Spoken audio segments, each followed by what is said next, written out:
Hi, I'm Tessa, a veteran educator working in the field of special education.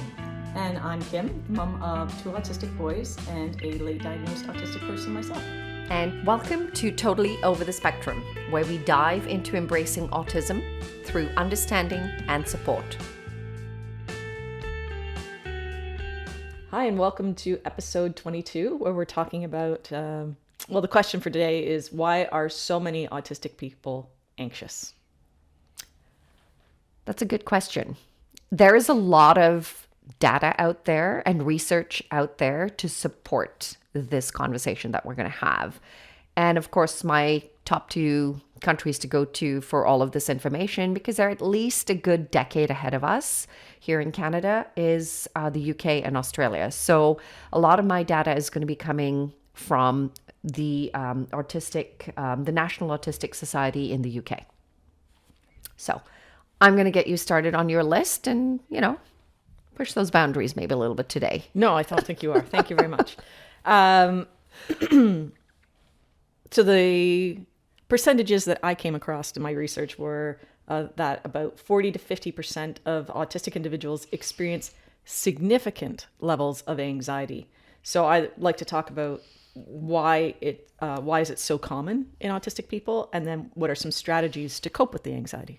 Yeah, I agree with you on that, on those statistics, by the way, because I consistently found between 40 and 50, but it's now slightly increased. It's about 50 to 60% that are experiencing, levels of anxiety. Honestly, I was really surprised that the number isn't higher. And then I remembered that before I got my diagnosis, I didn't think I had anxiety, right? I had this idea that anxiety was overt, like a panic attack. That's what anxiety looked like, right? Because I didn't know that much about it. And that's not always how anxiety manifests. No, it isn't. And I think in our next episode, we're going to differentiate, between what a person with autism has an anxiety and, an anxiety disorder so that we can give them a little bit of a better comparison. Yeah, I think that's good. Okay. So let's start with a definition, because as always, that's what you need. Anxiety is a feeling of worry, nervousness, or unease, typically about an imminent event or something with an uncertain outcome. Okay. And everyone experiences some level of anxiety at different times in their life. Yeah. It can be mildly distressing to extremely debilitating. And, there is a healthy sense of worry and anxiety versus unhealthy, right? So we're just going to be focusing on how this becomes debilitating to those of us who suffer from it. Yeah. So why is it so common in autistic individuals? The first one is the given, sensory sensitivities. Yeah. It is absolutely sensory sensitivities. And I think also one of, I feel is the highest is the inability or the extreme worry that people have about socializing within a neurotypical world, right? Yeah. And not fitting in. So I think when the UK did this study, that was the number one aspect that they found was the contributing factor to higher levels of anxiety with people with autism. Yeah, and I think that it's going to vary depending on your level, right? Like for people who are level 1, lower support needs, that social aspect is probably going to be more prevalent. But a level 3, maybe you're non-speaking and not, maybe you have an intellectual disability to go with this. You're not that worried about the social aspect. So I think some of those studies might be a little bit biased towards level 1 people. It is. And I agree with you on that, because a level 3 person is not going to be able to articulate those emotions and in a manner that could be recorded and data and translated for us to be able to, communicate that. And I'm thinking about my youngest son, Peter, is level 3, non-speaking. And he does not care to socialize. He does not care about those social aspects. right? So he's not going to have those social anxieties, right? Yeah, but he could also, where it's a peer to peer, but sometimes being out in society and the unpredictability can also increase that sense of fear and anxiety of the unknown. Yeah, I would put that more under like sensory sensitivity for him, though. Yeah. Right? So, okay, well, I have 5 of them. So Okay. let's start with sensory sensitivities so that I can do my list in order. Thank you. Many autistic individuals have sensory sensitivities, and that can mean that they are over or underreactive to the stimuli in the environment. And that's all 5 of your senses, right? So that's hyper or hypo. Exactly. Right? So for those of us. Right? You can, sound, touch, taste, smell, all of our senses. So places like shopping malls, the lighting is bad, it's noisy, it's crowded, and smells, walking past people who have a lot of perfume or cologne on is you can taste it. I don't know if you have that, but you can taste it. It's terrible. So all of those things can make someone feel anxious about going to the mall. And if you know that something is going to be at best unpleasant and at worst completely debilitating, it seems reasonable to me that you're going to be a little apprehensive about it. Yes, you absolutely will be. And, but in our next episode, we'll break it down a little bit more where anxiety versus, lack of exposure or resiliency. So we'll dive into that in a little bit more depth in our next one. So let's focus on your list right now. All right. Number 2, I have changes in routine and predictability. Yeah. So that was number 2 in the UK. Top category over here is the change in routine. 1 being the social interaction was the number 1 over there.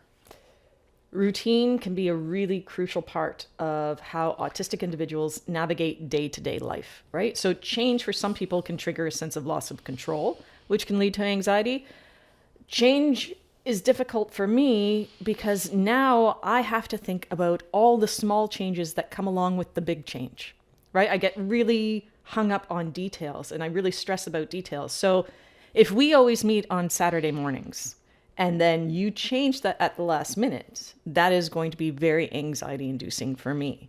And even if you move it to Saturday afternoon instead of Saturday morning, it feels like a small change for most people. But for me, it's not. For me, it's a huge change because now I have to rearrange my entire day. And I feel like I can't get anything started in the morning because getting interrupted or having to start partway into something is excruciating. So I have to look at exactly how much time I have in the morning and what I can do in that amount of time, knowing that I'm going to have to set an alarm so that I'm not stressing about leaving on time. And then I have to make sure everything is okay before I go. And I have to make sure, like, what time am I going to be back and what do I need to be doing by the time I get back, right? Like, it's my whole day is just, it's not just grab your keys and go. Like, that is never that for me. Like, that is never going to happen. And even talking about it, you become very elevated with it. Your body language changes, your tone of voice changes, the level of, the speed of speech changes. So it's not just, this is real. This is absolutely real for you. And, I'm just pointing it out to our audience because I know you well enough and I can, and it may not translate to them if they're just picking up on this as their first episode. But, if you had to permanently change the day and you give me advanced warning that we're going to do that, it's still going to be hard for me. It's still going to take time for me to adjust to a new schedule, right? Just because I know it's coming doesn't always help the anxiety of it, right? It's going to take some time. Yeah. Exposure. We will talk about strategies at the end. So number 3 is your social interaction challenges. Yes. One of the defining characteristics of autism is having difficulties in social communication and social interaction.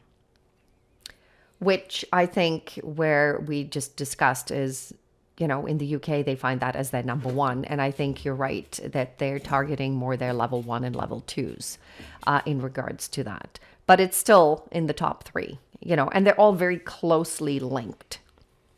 They are. So this could be struggling with understanding social cues, making eye contact, interpreting other people's emotions, like their facial expressions or their body language.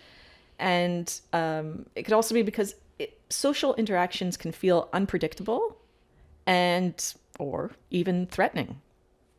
So you can develop anxiety in social situations. You can start avoiding interactions, feel physically tense, or have panic-like symptoms like a panic attack when faced with social demands. Okay. What's your number 4? Well, I thought I'd give an example because it's one thing to give a list, but it sort of solidifies, I think, when people have an example that they can relate to. Okay. So an example would be avoiding parties where social expectations and unknowns make you feel anxious. So for me, I dread social gatherings, even when I know I'm going to have a good time. I have anticipatory dread. So I could be going out to dinner with friends and I know I'm going to have a good time. And up until the moment I leave, I'm like, I don't want to go. I don't want to go. I don't want to go. I don't want to go. I just want to stay home. There is always the potential for me to do something or say something inappropriate, right? And I have to, there's a certain level of masking that's going to go on, right? We're out, we're in an environment. There's going to be a certain level of masking that goes on. Even with close friends, I have a certain level of masking that I do. You can't just turn it off after 50 years of doing it, right? So it's exhausting. Yeah, I was just going to say it's draining. It is. And there are always unknowns and potentials for things to go awry, right? That like there could be someone says something that I'm not prepared for, I haven't thought about, and then there's that pause and there's that I need time to process that, and people don't like the silence. And they need to fill it right away. And then they think, oh, is something wrong? Did I upset you? And now you have this whole social interaction about, I'm not really upset. I just didn't understand. But now I can't process it or explain that in the moment. Right. So yeah, it can be a lot, even with people you know, even with people you love, even with people you're comfortable with. It's a lot. Yes. Number 4, fear of judgment or rejection. Okay. All right. Did they have that one listed? No, they did not have that, but they do have emotional regulation. Oh, that's my next one. Okay. All right. Many autistic people have a fear of judgment or rejection because of past discrimination of their differences in social behavior, right? Like you get bullied for the way you talk, you get bullied for the way you act, and you get bullied for being your authentic self. Okay, well, they had that wrapped into their number 1, which was the social stuff. The socials. Okay, I think fear of judgment and rejection is like its own thing because there's a condition called rejection sensitive dysphoria, which maybe we might do a podcast about at another time. If people are interested, leave us a comment, let us know if that is something that you'd be interested in. It is not in the diagnostic and statistical manual, but it is generally accepted in the community. It is when you experience severe emotional pain because of a failure or feeling rejected, right? You have seen how dysregulated I get with failure.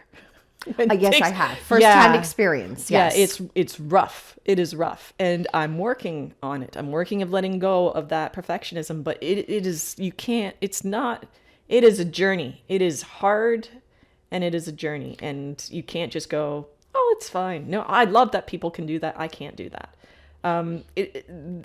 But you've got better with it because you're putting strategies into place and you're putting mindfulness into place. So, and we will get to the strategies. Yes. Okay. So there. rejection sensitive dysphoria is way more common in neurodivergent people. So I think that fear of judgment and rejection, that definitely I'm going to give that its own category. Okay. All right. But we will get to difficulty with emotional regulation. So emotional dysregulation is common in autistic people. That's, you may find it difficult to manage or identify your emotions, especially in stressful situations.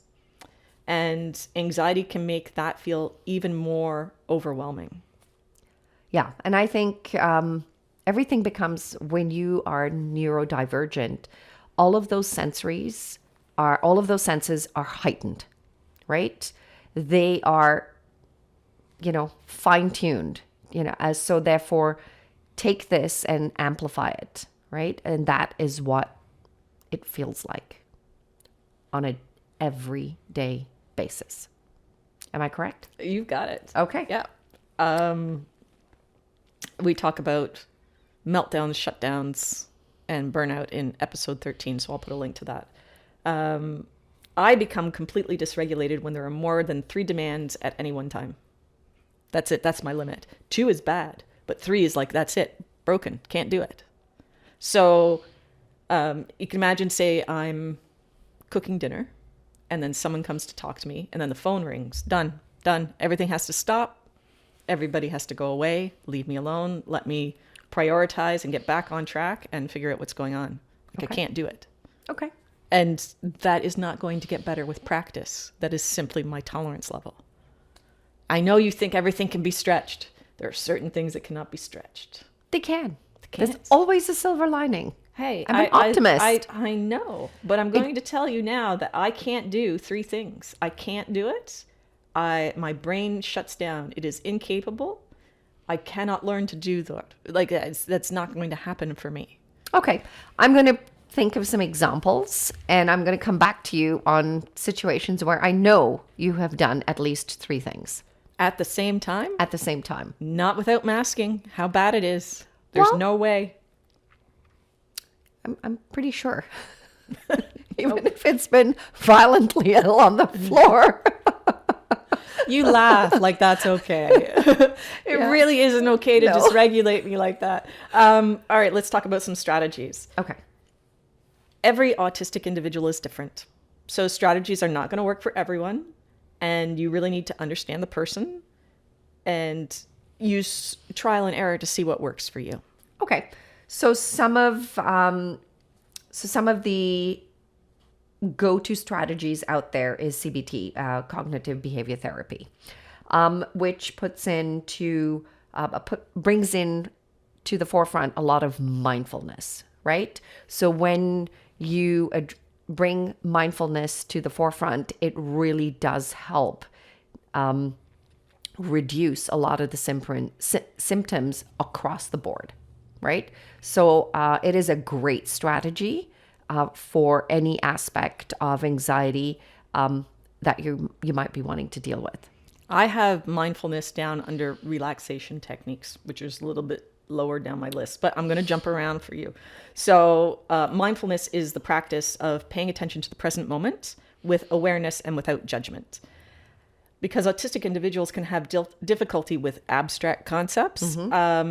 Instead of saying things like, accept your thoughts, useless to me. It might be better to focus on concrete exercises like pay attention to your breathing. Okay. Right? I don't know what accept your thoughts means. I thought about it. I'm like, I don't get it. So accepting your thought is allowing, instead of trying very hard to dismiss that thought, allow that thought to come to focus, right? Give it its moment and then just say, okay, and then let it go. How do you dismiss your thoughts? I guess it's not an appropriate word to it, but, just let it go. Kind of like, okay, we've thought about it and let's put it to one side and then we'll come back to it. Yeah, I don't know that works. But concentrate on your breathing, pay attention to your breathing, that I can do. So you talked about CBT, cognitive behavioral therapy. So that is an evidence-based approach for treating anxiety. Traditional CBT doesn't always work for autistic people. Not always, no. It can be modified to make it more effective if it's tailored to the person's specific learning style, their sensory needs, and their communication abilities. So it's not going to help if someone says, how are you feeling? Or how does that make you feel? I have alexithymia. I don't know. I can't answer that question. What an awful question to ask me in the moment. I'm just going to be, I don't know. Am I supposed to be able to answer that question? I can't. So that's not going to work. You need to have a therapist who is experienced in working with autistic individuals. Yes. So, and being able to take a concrete approach to this, right? Exactly. And segmenting everything and, kind of scaffold that therapy in a manner that is meaningful to them. Okay. So because we've already done mindfulness, I have that under relaxation techniques. Okay. You could also use techniques such as deep breathing. Okay. So how you implement these techniques, again, depends on the person. But for small children, you might need visual representations to help with that. So I've seen them laminate cards with rectangles with circles in the corners of the rectangle.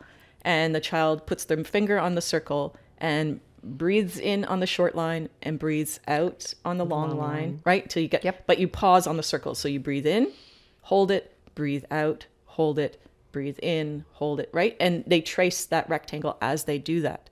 Yep. So that's engaging a couple of your senses over there. So the other thing is we say, breathe in the flowers and blow out the candles.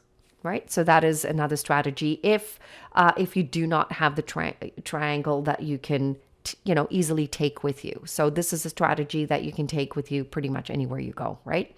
And just breathe in the flowers, blow out the candles. Yeah. Right. And deep breathing does relax your body. Yes, it does. It allows that oxygen to go to your brain and allows you to think with a little bit more clarity. You're not hyperventilating, and you're then focusing on something else other than what is actually causing that higher level of anxiety. And you, for me, I can feel my muscles relax when I do it. I can physically feel that. And I had another relaxation technique, which is progressive muscle relaxation. Okay. So that's where you consciously tighten a muscle group for a few seconds and then release it. And the idea is that you're training your body to recognize when it's tight, when it's tense, and then you can practice releasing that tension. Okay. I like that one. Yeah. The next strategy I have is exposure therapy. Oh, yeah. That was on my hit list. I know. Kimberly, So if you didn't say that, it's my favorite strategy. I love it. I love it. I love it. I love it. It needs to be done strategically, and it needs to be done in increments that is going to just take you out of your comfort zone for that little bit of time, and then you relax. And then a little bit more the next time, and then let you relax, right? Like an elastic band. You're just slowly stretching that and bringing it back till that next layer becomes part of the normal aspect for you. This is a kind of cognitive behavioral therapy, right? So it is gradually exposing individuals to anxiety-provoking situations, right? That can help them manage anxiety over time. So an example of that would be my youngest son, Peter, has a fear of dogs. Yes. So we might start looking at pictures of dogs and then move to videos of dogs and then maybe visit a dog from a distance on a leash in a controlled environment, and then slowly work up to getting closer to that dog and eventually maybe interacting with that dog. And that takes as long as it takes for him, right? You have to know him and his ability and his tolerance level to stretch him appropriately. There can be difficulties with this approach, right? So generalization of a skill can be difficult. So you might be able to do that with one dog and get him used to one dog, but not all dogs. So you'd have to build that into the learning. Yes, you do. So that's why I said, it needs to be strategic, and it needs to be in, very small baby steps. Right. As opposed to exposure therapy like flooding, which is... Yes, you can. That is an approach that does work. For and children, not I would adults. say not adults. Yeah, absolutely right. When the little ones, they're great with using that strategy because they're so much more resilient and they bounce back. And it's like a bucket of cold water. In months, they're like, oh, that wasn't too bad. Yeah, it's Off they go with basically it. throwing them in the swimming pool. Yes. Right? Just throw them in. Yeah. Doesn't work for adults. Okay. No, it does not. It's and especially for those of us, those neurodivergents that are in the level ones. That is not a strategy that that works. That's going to backfire on most cases. I would say. The next strategy I have are social skills training, Okay. right? So this is designed to help autistic people develop strategies for understanding social cues and interacting with others to reduce social anxiety. So really going to depend on your age, your developmental level, and as always, the specific needs of the individual. So you could use techniques like role playing. Yeah, and you can do role playing. There are a lot of videos out there. Model Me kids for the younger ones, and some of the best ways of one of my fun strategies in doing this is actually getting people to watch very animated movies with no volume.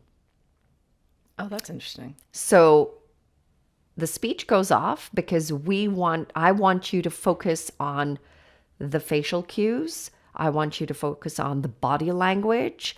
I want you to look at the details of what's going on. And I want you to then try and interpret what is happening in that scene. And then and it's a short segment, right? And it's a fun segment, and you started off with that, and then you build in the different layers of emotions. And then you go back and you revisit it. So yeah, you might use this like greeting a peer, asking for help, navigating a conflict, and it provides an opportunity to receive feedback. Yep. Right? And to make adjustments before encountering the situation in real life. I don't know if this is really role playing, but I have a lot of imaginary potential conversations in my own head. Right? So I will script telephone conversations before I have them. I replay past conversations, and I script potential dialogues should uncomfortable situations come up again. So that if something doesn't go well, I'll replay it excessively and think, oh, I could have said this. If this happens again, I can say this. And if I know I'm going to be in a social situation with certain people, I might imagine some potential dialogue that might happen so that I can have some stuff ready to go. Yeah. That definitely falls under scripting, right? Whether it's internal or external scripting, it's still scripting, but modeling is completely different. Right. But to me, it was like sort of role playing in my brain because I'm imagining their role and imagining my role. I'm just not doing it with another person, so I'm not getting feedback. But it's just your concept of it, right? So it's not somebody else's. So yeah, but yeah. I know it's going to be the same all the time for you. The other one is social stories, right? So Yes. Those are short narrative descriptions that can explain social situations in simple step-by-step terms. Yeah, and social stories have to be written in a very certain format. Okay, you need to always place the language has to be concrete in it, and it needs to be positive, and it has to be very clearly defined of what the message, the real underlying message, needs to be. So please do your research on writing social stories because it needs to be done in a certain format. Yeah, it can be done poorly. Yes. Even by teachers, just saying, personal experience. So yeah, you really have to know what you're doing. Yeah. The last one I have is medication. And in some cases, medications like SSRIs, which are selective serotonin reuptake inhibitors, they may be prescribed to help manage severe anxiety symptoms, especially, I always consider medication to be the last thing that I would go to. I know some people are like, oh, if I can take a pill, I don't have to do work, right? I can just take this, I can feel better, I can move on with life. That wouldn't be my approach. It only gets you so far. Yeah. Right? You have to put in the work. You've got to put in the work in order to get a holistic, healing from this, right? I'm not shaming. If you need medication, you should be taking medication in like talking to a qualified clinician and deciding what is good for you, what's going to work for you. And if you need that, you need that. You probably need that in order to be able to implement some of the other strategies that we're putting into place for you. It's only really going to be effective if you're using it in combination with other strategies. Yeah. One of the strategies that you didn't have on your list is sensory integration right? So is integrating a person into emerging themselves into highly, when they are in a situation that they find that they're over hypersensitive or hyposensitive, right? So that is one of the areas that you can use. And it's specifically more so for your level 3, like 2 to 3, I would say, not so much of your level 1.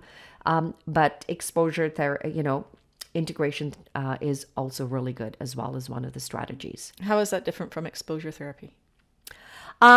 Well, exposure therapy is, it's a little bit more structured, but this integrating into sensory related is it's more clinically done. Let me put it that way. Okay. Exposure therapy could be done by anybody in any situation, right? Where this is more clinically done, where people are, and I'm talking about your very severe, sensory issues. So Who would be in charge of doing that? Like if it's under a supervision of a professional, what professional would be in charge of that? I would say your ABA would be one of the people that would be able to implement that type of therapy for you. Okay, so that would be applied behavior analysis. So that would be someone, the therapist who's in charge of that. Of that programming. And I'll put a link to our ABA episode as well. Yeah, that would be great. So those are my pretty much, we both had this, the same strategies that needed to be put into place. So I'm glad that both our areas of research kind of reinforce the information that we're providing to our listeners out there. Yeah, it's always interesting to see if you come up with different things. It is. We always have fun. I know. And in our next episode, we're going to, kind of dive a little bit deeper into anxiety and differentiate between the two, generalized. So the difference between autistic anxiety and an anxiety disorder as described in the Diagnostic and Statistical Manual. There's a lot of overlap in symptoms, but the causes are often different. So I really wanted to talk about that. Okay.